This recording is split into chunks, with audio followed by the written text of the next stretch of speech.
This NFL Week 7 injury news and updates, plus player prop market targets edition of the Propcast on the Sports Gambling Podcast Network is brought to you by Underdog Fantasy. Sign up with promo code MACHINE to get a 50% deposit up to $1,000. And we're also brought to you by Rhythm. Start crushing college football and the NFL with Rhythm. Get your 7-day free trial today by going to sportsgamblingpodcast.com/rhythm. That's sportsgamblingpodcast.com/RITHMM. And taking a shot to ground downfield. He makes the catch, and he gets in for the touchdown. The catch is made by Calvin Ridley. Wilson, good as he throws deep downfield. It's going to be caught by Welcome, everyone, to the Propcast, part of the Sports Gambling Podcast Network. Here to get into NFL Week 7 injury news and updates for the upcoming week. Get you guys, of course, caught up on all the major injuries that transpired over the past week here. And maybe talk about some guys that also are maybe coming back for their respective teams here as well. We'll go by game, the ones that do have the major injury implications, and also guys coming back. And we'll also, of course, discuss guys we want to target in the player prop market for the upcoming week, and maybe also guys you also may want to pick up on your fantasy teams in connection to those player prop markets as well. But joining me here to help me break everything down on the injury front, he is the star of the show. It's the DGen Doc himself, Sebastian Fearon. Sebastian, what's going on, brother? How you doing? How we doing, man? I'm doing all right. A lot of injury, not even injury, just big news that kind of broke today. So Tuesday, usually a pretty uneventful day in the NFL, but not the case this week. Yeah, definitely not. Obviously, we got the inevitable with Davante Adams ending up in or with the New York Jets, I should say. Why do I feel like he was already there last night in Aaron Rodgers' house or something, getting ready for the rest of the season here? But yeah, I mean, we officially got the news here. I think this was what I want to say latter part of last week, where there was a report that came out that said that it was starting to look likely that he was going to end up staying with the Raiders. Wow. Maybe, yeah, some smoke and mirror. I think Shefty tweeted that out. I don't want to misquote, but I'll try to look it up. But nonetheless, it happens. Davante Adams heading over to the Jets to pair up with his old buddy Aaron Rodgers, and then also another minor trade that went down. Another wide receiver. I'll get to that here in a second. Cam Akers of the Texans. He goes over to the Vikings to give him some running back depth there. And then, of course, Amari Cooper from the Cleveland Browns heading over to the Buffalo Bills, giving them a solid number one option there for Amari Cooper and Josh Allen. So I'm sure we'll discuss that more as the episode goes along here, Sebastian. So let's get into it here, man. Let's start here with Thursday night football. I think huge injury implications in this game between the Denver Broncos and Sean Payton heading to New Orleans against his former team. Currently, as it stands, the Broncos are a 2-point road favorite here for Thursday night football. Now it's up to 2.5. Total is sitting at 37 in this game here, Sebastian. But what are we looking at for injuries between the Broncos and Saints? Yeah, no, let's get into it. And hopefully you listened last week, because we were here and, we were talking about just mostly Derek Carr and how it was expected to be multiple week. He's not going to be playing. We kind of told people, hey, not only get on Tampa Bay, which obviously cash, but also next week, especially if you could parlay the two with Denver, when Denver was a 1-point dog there. So sticking with Derek Carr, clearly not practicing. He's going to be out. I don't think we need to go into that one with the oblique injury. I will start on the Denver side, actually. Let's talk about their really only big injury, Pat Surtain. But when I say big injury, it is probably the biggest injury on that team that could possibly happen. Because let's be honest, if Bo Nix went down, is it really that big of a deal? So Pat Surtain dealing with a concussion. Him and Olave, actually Chris Olave, both dealing with concussions. Kind of tweeted this out as soon as it happened, especially with Thursday Night Football. Those guys are going to be out, both not practicing as of today, almost 100% going to be ruled out already. But look, we already knew that. It's almost impossible in this NFL, this currently, to clear it in 1 week, and especially only in 4 days or 3 days, whatever it may be. So both Pat Surtain and Chris Olave are going to be out. For Denver, that's really it for the injury report. They do open up two guys off the IR, linebacker Baron Browning and right tackle Mike McGlinchey. McGlinchey would be important as their right tackle. Geez, his name evades me, but he went down with an ankle injury and was going to be out for some time. So McGlinchey, if he can come back, that'd be nice. And Baron Browning is one of their best pass rushers. So their practice window just opened. We'll have to find out more if those guys are actually going to return this week. But really, Pat Surtain, he's definitely going to be out.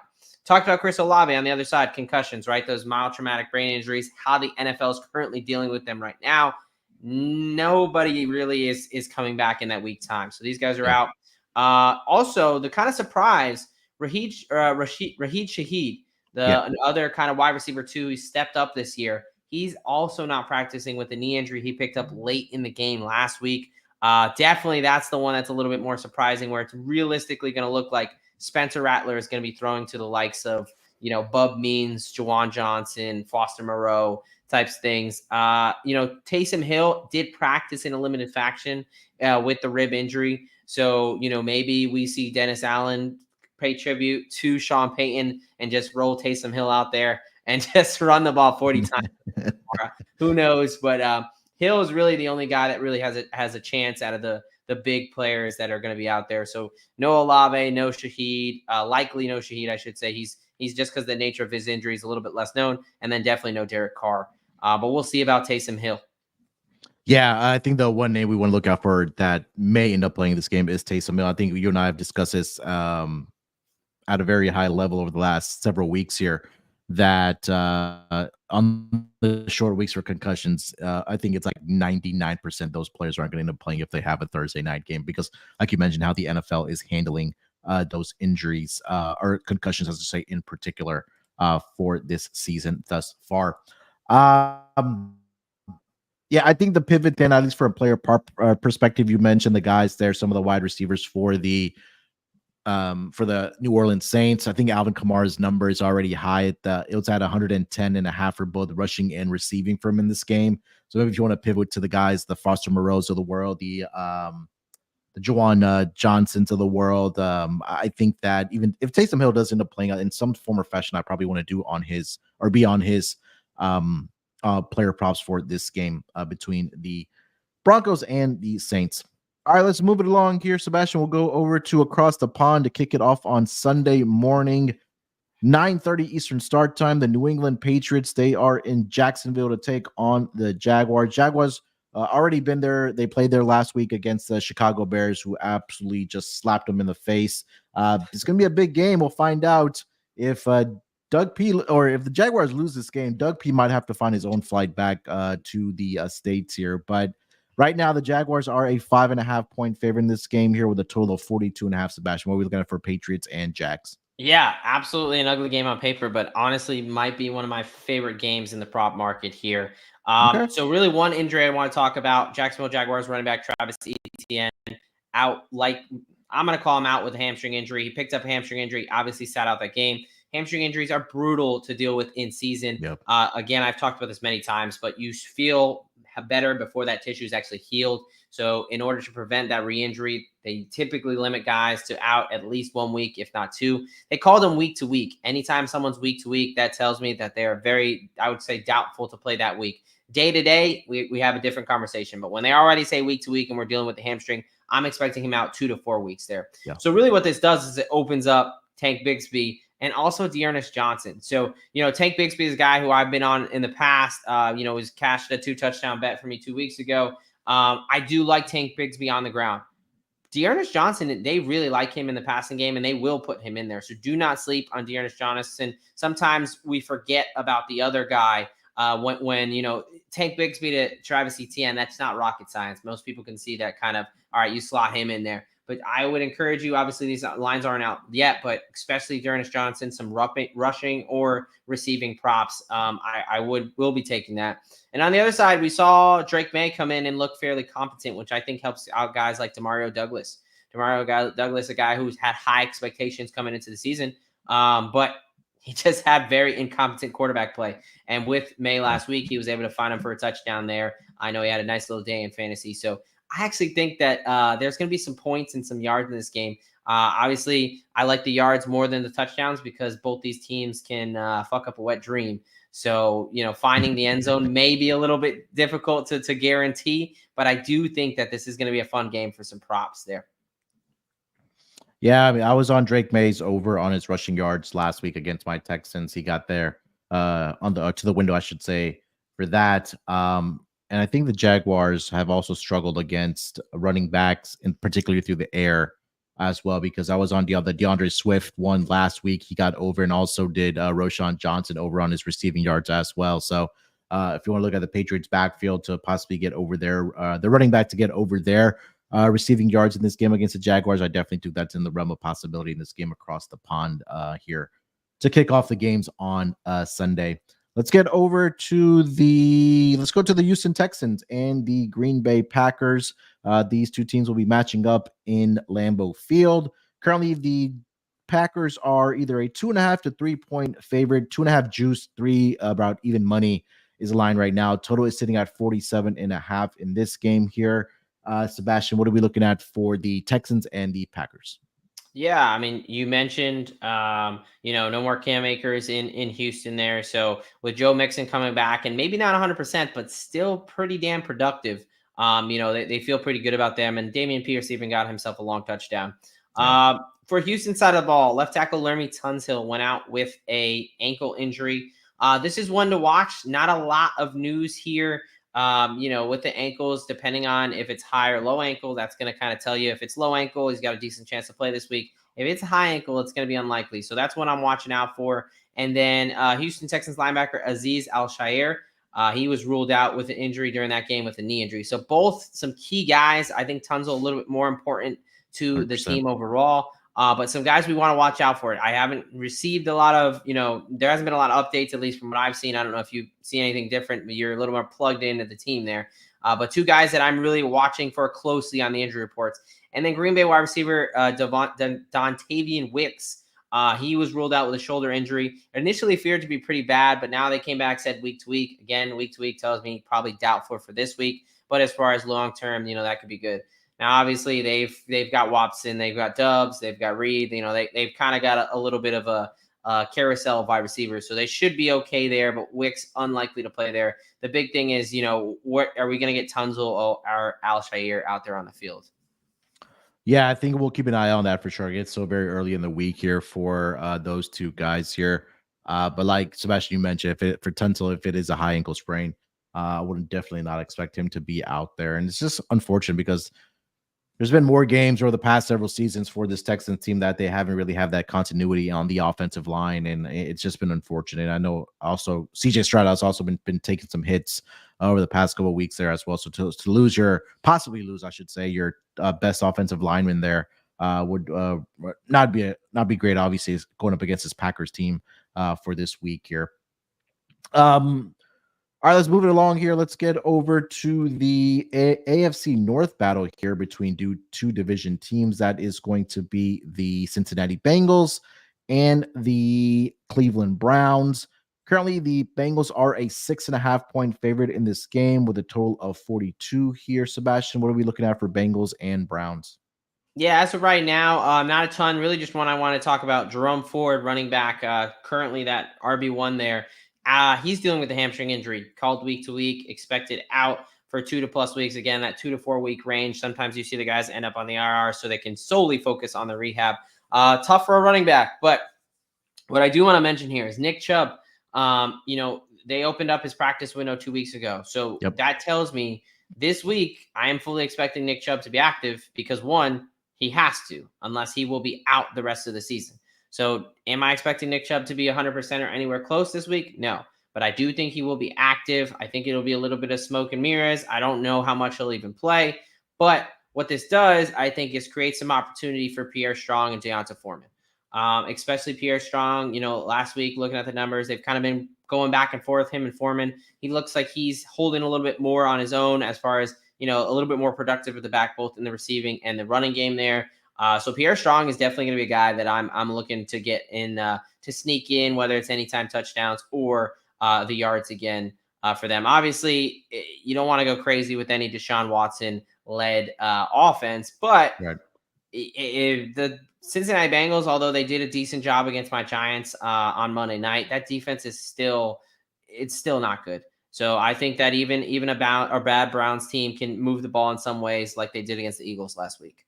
Yeah, I think more so maybe on the ground that they'll be able to move the ball there. I think Daniel Jones had some success on the ground there as well. Tracy Jr. I know he got the carries, but maybe the yardage wasn't there for him in this game. But I'm still not a believer in this Cincinnati Bengals defense. So we'll see if that running game is gonna rise to the occasion here against the Cincinnati Bengals. Sebastian, before we move on, you mentioned Nick Chubb here. What percentage do you I want to say fully recovered, but what percentage do you think he's at right now? If he is going to be active for this game, is it 60% recovered, 70%, 80%? I know it's probably a difficult question to answer, but kind of looking at the timeline of how long he's been out and things that we've been reading, where would you kind of gauge of where he's at right now? Yeah, so he's probably somewhere around 13 to 14 months out, with him having that injury so early on last season. Um, with the significance of the knee injury, I think he's probably somewhere between 70 to 80%. Okay. I would say closer to 70%, honestly. I think if he's able to get back to 90% by week 15 of the season, that's like a really good goal. That would be really good for him, right? With ACLs alone, we talk about normal movement sometimes doesn't return for up to 2 years, where a guy feels like they're normal again, Yeah. right? Multiple players have talked about this. A la Breece Hall this year, that was kind of one of the big headlines. He finally feels like he's healthy, even though off year one, he looked pretty damn good, right? So, I definitely don't think he's going to hit 100% this year. And I think, if anything, right now, he's probably closer to that 70% range is where I would say. This is kind of going to be determined by when we actually see him on the field. That's Right. going to be kind of the first test of like, hey, how do those first couple carries look? Absolutely, there's going to be some rust there. So you don't want to just be like, oh my God, he's done forever when you look at the first 2 carries or so. But, I don't expect him to get a lot of carries this week. But if he does, and when he eventually does, I'm going to be watching closely to see, really how's that lateral movement look? How does he react? How quickly? How much is he thinking back there versus how much is he just playing football? All right. Before we get over to the next game on the schedule for Sunday, let me tell everyone about our friends over at Underdog Fantasy. Underdog Fantasy has a great menu for their pick'em entries. NFL, college football, MLB, MMA, WNBA, NASCAR, NBA right around the corner as well. Their lobby is jam-packed with profit boost. You can now use specials and boosts on all flex entries. Definitely, I'm going to have Tank Bigsby in my entry for NFL Week 7. I'm expecting a big game for him in the absence of Travis Etienne. So sign up with promo code MACHINE to claim your special pick and first-time deposit offer up to $1,000 in bonus cash. Again, that's UnderdogFantasy.com. Make sure you use that promo code MACHINE. All right, let's move it along here to the next game on the board. We'll go over to the game between the Philadelphia Eagles and the New York Giants. The Philadelphia Eagles -3 right now in this NFC East division matchup. Total is set at 43 in this game here, Sebastian, and we did see the return last week of their top 2 wide receivers, A.J. Brown and Devontae Smith. But what are we looking at for Eagles and Giants? Yeah, man, this game kind of breaks my heart because I was, even despite the loss last week and the Eagles win, I was as confident as I've been in a long time in this matchup against the Eagles. But everything absolutely changed a couple hours ago when left tackle Andrew Thomas is likely going to be out for the season with a Liz Frank injury. Brutal. He's just the best player on our team, point blank. To have a stalwart left tackle and not worry about Daniel Jones' blind side, it's huge for any team, but especially a guy like Daniel Jones who can't hold on the ball. So this is tough. We'll see what they're doing. This is an offensive line that we have not had to talk about this season much, which, if you look at the Giants the past 5 years, is really nothing short of a miracle. Despite only a 2-4 season right now, I'm ecstatic with the way the offensive line and defensive line have been playing. Everything kind of gets blown up at this point with Thomas. Again, he's likely dealing with the Liz Frank injury. Nothing has came out officially, but based on everything they're saying, is he going to get surgery? Is he not? That determination, that tells me Liz Frank, look, even best case scenario, we probably won't see him back for 6 to 8 weeks, which at that point, their season will likely be over for the Giants. So huge loss for the Giants there. Sticking with them, though, I do fully expect Malik Neighbors to be back this week. No Kayvon Thibodeau, but Azeez Ojulari looked great. So we'll see how much of a loss that is. And then Devin Singletary, I do think he's got a good chance to return coming off that groin injury. Again, Tyrone Tracy, though, has filled in well. So with Neighbors back, I think the offense is able to move a little bit better. But Andrew Thomas being out hurts. Now, I will say the Eagles' pass rush this year is nothing like they've been in the past. So, it's not that we're going up against such a great pass rush. It's just my fear is that we're going to have to roll out somebody like Evan Neal back there, and the whole offensive line is going to go to shit. For the Eagles side of the ball, they've also got some pretty big injuries here to monitor. Jordan Mailata, left tackle, got carted off with a hamstring injury, so he's going to be out. Fully expect him to be out. I mean, hamstring injuries alone, but the fact that he had to get carted off, he's likely going to miss multiple weeks. Dallas Goedert also picked up a hamstring injury. Played like 1 or 2 snaps and then immediately in the locker room. Again, rinse repeat with these hamstrings. I expect him out about 2 to 4 weeks there. And then Darius Slay is the one that I need more info on. He got ruled out with the knee injury. I know people have been saying they've been displeased with his play as far as the Philly faithful there, but let's be honest, they're just mad at Air right now. They don't know what to be mad at. So we'll see what Darius Slay. I think if he is out, that is a big deal. I know Quinyon Mitchell, the rookie's been playing well, but I think Malik Neighbors is going to require somebody who's been around the league for a little while. So definitely, both teams have some big injuries they got to deal with. The concern is that Andrew Thomas is a position where the Giants have shown in the past they can't deal with it, where the Eagles can be a little bit more adaptable there. Yeah, I mean, just again, that Andrew Thomas injury is just brutal for the New York Giants. And again, if you want to keep an eye on maybe some sack props in this game, honestly, for both sides of it, because the Giants have been absolutely fantastic on the defensive line thus far this season. I think leading the league in team sacks through the first 6 weeks here of the regular season. The Malik Neighbors here quickly, Sebastian. I think both you and I expected him to be back last week for this Giants team, but is it just that they took an extra week for precaution, or was it something bigger that we maybe don't know about? Yeah, originally I was afraid there was potentially some post-concussion syndrome type, lasting effects. It's not like long COVID, obviously, and the fact it's not respiratory. We're talking vestibular, but in the sense that like it can linger, symptoms can linger in that sense. That can happen sometimes, but it doesn't seem like that. The normal recovery timeline is 1 to 2 weeks anyway. So for him to be out 2 weeks isn't crazy. But the fact that he did progress according to reports during practice, like he was doing a good amount on Friday, that last practice. I know it said he did not practice officially, but the beat reporter said like this is the most he's done. So that is positive news. You saw people talking about the concert, whatever. Again, look, it's not long gone is the times that people are supposed to sit in the room with the lights off and everything like that. That is absolutely not what you want to do with vestibular and concussion rehab at this point. It's kind of that graded progression type deal. So I do expect Neighbors back this week, but obviously wanted to monitor because, we did say we thought he'd be back last week. So. Yeah. All right, let's get over to another division matchup, the NFC North between the Detroit Lions and the Minnesota Vikings. Vikings currently sitting as a 2-point favorite in this game at home with a total of 50 in this game, and just a brutal injury for the Detroit Lions in that game against the Dallas Cowboys last week here. But what are we looking at for Lions and Vikings here, Sebastian? Yeah. I mean, obviously very gruesome, very brutal, right? You could see his leg snap there. So broken tibia and fibula, your 2 lower leg bones, they both, you saw him dislocate out of socket, right? So required emergency surgery.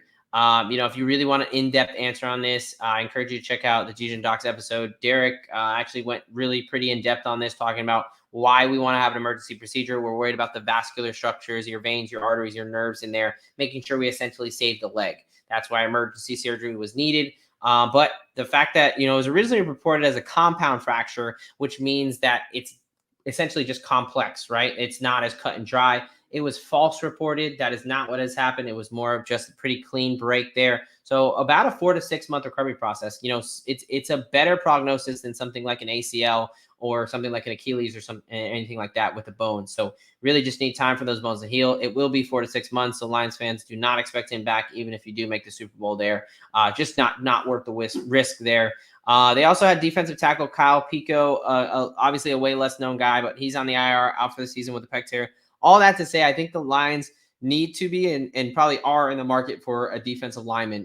Hassan Reddick is a guy who they just are allowing him to seek a trade in a short window. Now, I haven't delved into the Detroit Lions cap space situation and all that, so I'll leave that for others. But just saying, some of these teams that, as we see some of these trades, Don't be surprised if the Lions go out and get somebody. Marcus Davenport on the other side has had some issues with injuries as well. So they clearly do need a pass rusher. I don't think you're going to find another Aiden Hutchinson, but if you can get a guy like Reddick, or if you can bring in some pieces over to the Detroit side, I think they look into that. Anything on the Viking side? No, pretty clean there as of this point, coming off the bye week. Aaron Jones is one to watch with his hip injury, but it sounds like he was practicing in their bye week and that he should be good to go. Obviously, with the Akers signing, you want to pay close attention to that, but I have a feeling that's just more, not trusting what was behind Aaron Jones there. All right, let's get over to the Tennessee Titans. They are going to be in Buffalo to take on the Bills. Bills currently sitting as an 8.5-point favorite in this game with a total of 41.5. Obviously, we talked about at the top of the episode, the addition, we should say, of Amari Cooper to this Buffalo Bills team gives Josh Allen a number one target, takes a little bit of pressure off of Khalil Shakir to be that number one guy. Not that he was not doing well, but in addition there, not really injury related, but I wanted to mention that for the Buffalo Bills. So pretty good pickup for them there. But from an injury perspective here, Sebastian, what do we got for Titans and Bills? Yeah, just one here that I want to talk about. Tajay Spears dealing with a hamstring injury, called week to week again, 2 to 4 weeks. Expect that, rinse, repeat from what I've been talking about all episode there. I just, it's going to be the Tony Pollard show. Tony Pollard has looked good. This Tennessee Titans team is not, this Titans quarterback position has looked terrible, affecting the entire team. But outside of that, they look like a pretty competent team. So I think whether they make the change to Rudolph or if they can just hand the ball off and not shoot themselves in the foot, I think Tony Pollard's going to get some good work here against the Bills team who, even last night, the Jets and Breece Hall were able to work some things in the rushing game. So Pollard, rush receiving, much like Breece Hall last night, I think is definitely a play that you could be looking here against Buffalo. Yeah, Pollard last week against a Colts defense that has been struggling on the ground had a pretty good outing out as well. I think that he can carry that momentum into this week in this game against the Buffalo Bills here as well. All right, let's get over to the afternoon slate here. We'll start here with the Carolina Panthers. They are taking on the Washington Commanders. Commanders sitting as a 7.5-point favorite in this game with a total of 51.5 here. Sebastian, what are we looking at for Panthers and Commandos? Yeah, just a couple here. Just big thing for Washington, that defense. Jonathan Allen, one of the best defensive tackles in football, ruled out with a pec injury. Looks like he's going to be out for the season with a full pec tear, right? Grade 3 off the bone, requires surgery, about 4 to 6 month recovery process. So he's going to be out. It's huge. I mean, Commanders, let's be honest, right now they're a playoff contender. So squarely in that picture, and he is a run stuffer. He is, I think, behind Dexter Lawrence, maybe a top 3 defensive tackle in the NFL. So that's a really big injury that, we definitely have to pay attention to. And then Jonathan Brooks on the other side, his practice window is expected to be open this week, coming off that ACL tear. Look, I've talked about Jonathan Brooks a lot before the season. I was telling everyone, look, you got to temper expectations. Look at the team, not a good team. You got a rookie running back who's got no reps. He played 1 significant year in college and is coming off an injury here. And for my thing is Chuba Hubbard is in that running game is not the problem with the Carolina Panthers right now. About everything else is, but Chuba Hubbard has actually done pretty decent. So I do not expect Jonathan Brooks to just come in and immediately take over that role. I think, I don't even expect him to be activated for the game this week, but either way, I expect him to be ramped up for a couple weeks and potentially, by week 12, could he be the RB1? Absolutely. But this is a franchise move.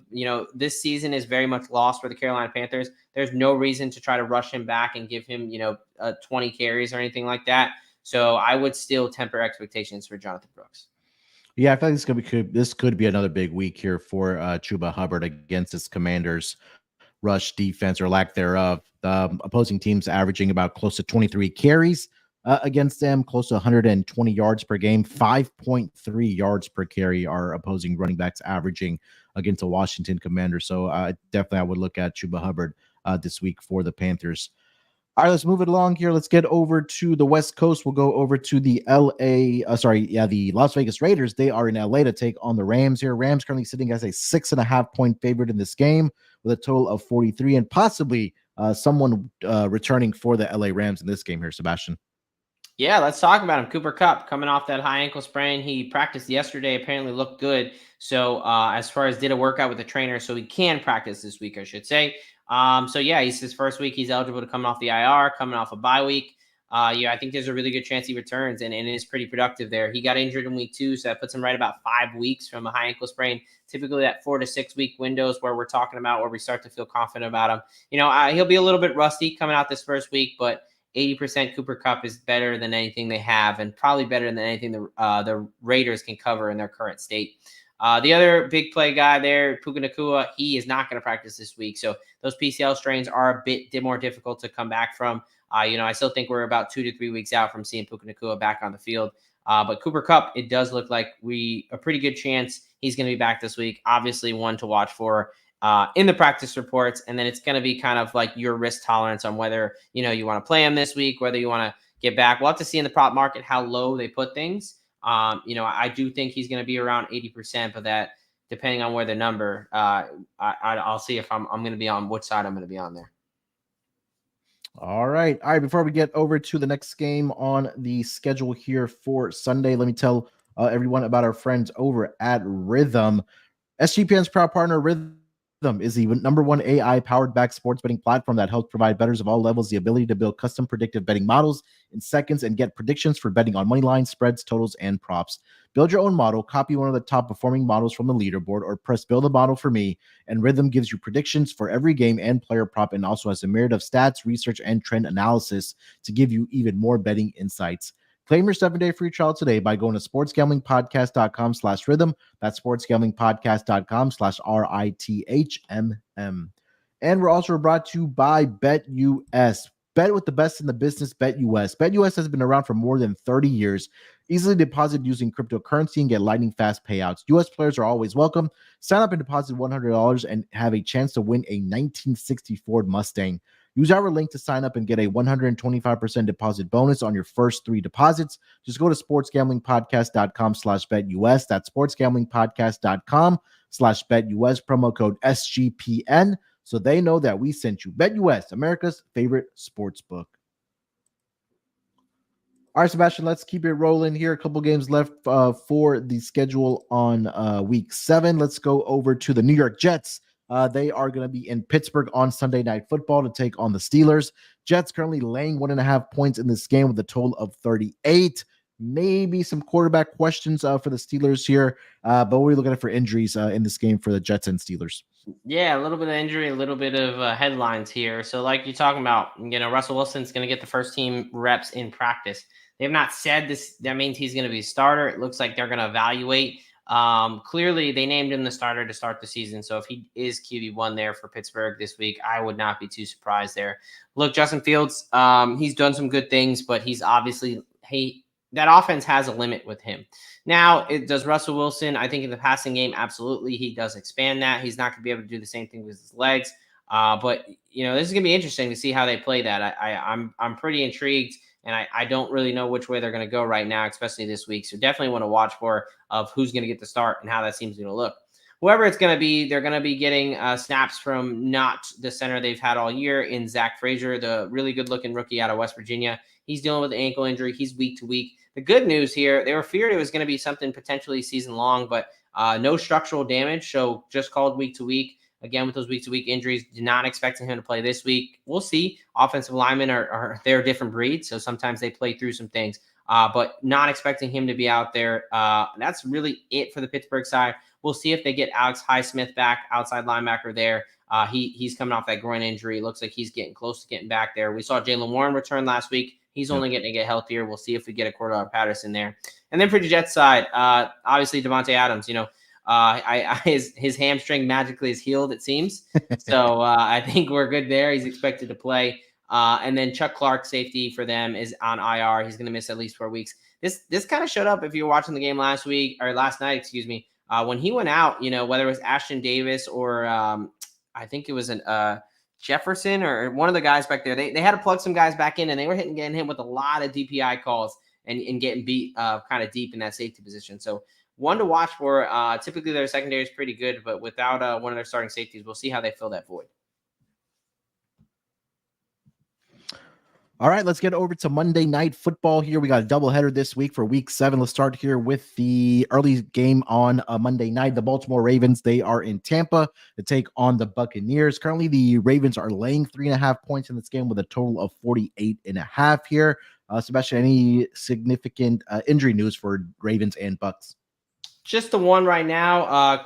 Tampa Bay's best cornerback, Jamel Dean, dealing with a hamstring injury. Again, called week to week, that 2 to 4. Don't expect him to play this week. He is their best cornerback. I know the Ravens like to run the ball, but they were showing that, whether it's Zay Flowers, Rashad Bateman, or Aguilar, or one of the tight ends through the air, that they can definitely throw the ball. So this is a little bit of a concern for that Tampa Bay defense, who did get Antoine Winfield and Kalijah Cansey back. So they got a little bit healthier, but they immediately lost their probably best cover corner there. And really, this game, both because of the injury and because of these offenses, I really like the over in this game as far as two offenses that are really, really clicking. I think that, it's going to be in Tampa Bay, which means the weather is going to be fine.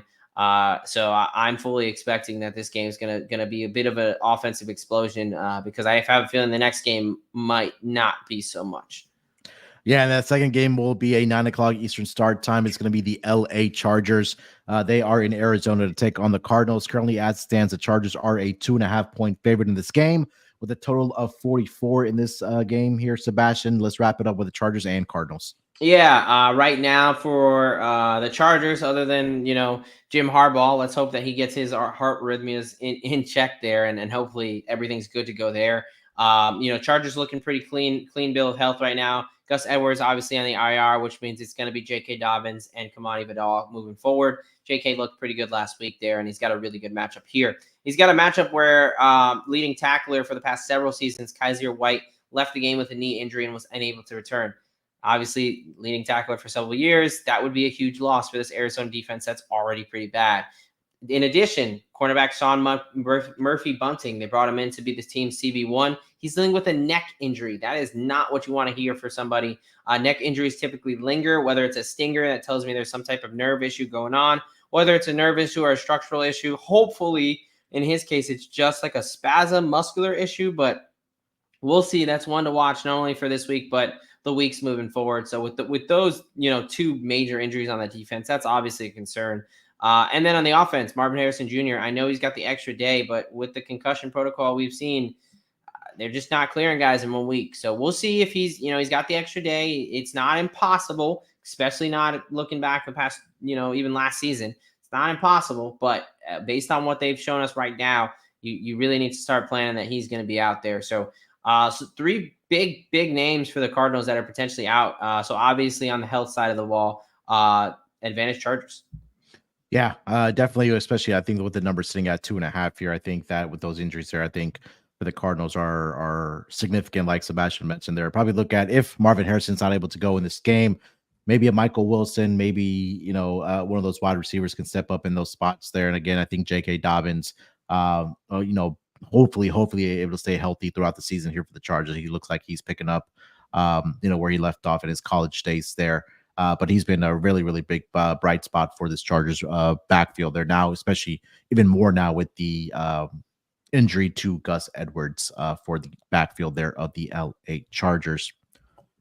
All right, so that is the last game on the Week 7 schedule, Monday Night Football doubleheader there, and then we went through the injuries there for Week 7 for the Sunday games there as well. So definitely some guys that are coming back, but some obviously some more significant injuries for some of these other teams. So again, keep your eyes and ears open for the further news as we kind of progress through the week. And once those props drop, Sebastian and I have said this multiple times for the past couple of weeks that you want to get on those opening numbers because those numbers will move drastically as the week progresses here. So you want to jump on those as soon as you can at your respective books. Sebastian, anything else, man, before we hit our separate ways? Not a ton, man. Look, definitely make sure you guys like, subscribe, follow. Obviously, Propcast has been the veteran of the show here. They've been doing this for a while, and give the Deed and Docs a chance if you haven't. But now I'll plug Munaf. You've been on a absolute killer of a streak on the prop market. So if you guys are not reading his prop article, you are just voluntarily losing money. So as humble as the man is, definitely make sure you are reading everything Munaf puts out because he's just trying to put some money in your pockets there. Yeah, it's been a pretty good start, and I think honestly, like adding this addition to the Propcast has been absolutely huge. When we talk about the player prop market and the articles that I write for the website, so it's a team effort all the way around SGPN. So this episode in particular, and then as we kind of progress through the week and looking at those injury news, It's absolutely huge for in those player prop markets. And again, if you want even in more depth about injuries and things like that, make sure you guys check out the DGen Docs with Sebastian there. Make sure you guys subscribe to their podcast as well. Subscribe on YouTube there as well. Make sure you follow Sebastian over on the Twitter machine at the DGen Doc. All right, we'll be back next week for the Propcast injury news and updates. Till then, good luck with your bets. Let's break these books off, and always remember to let it ride.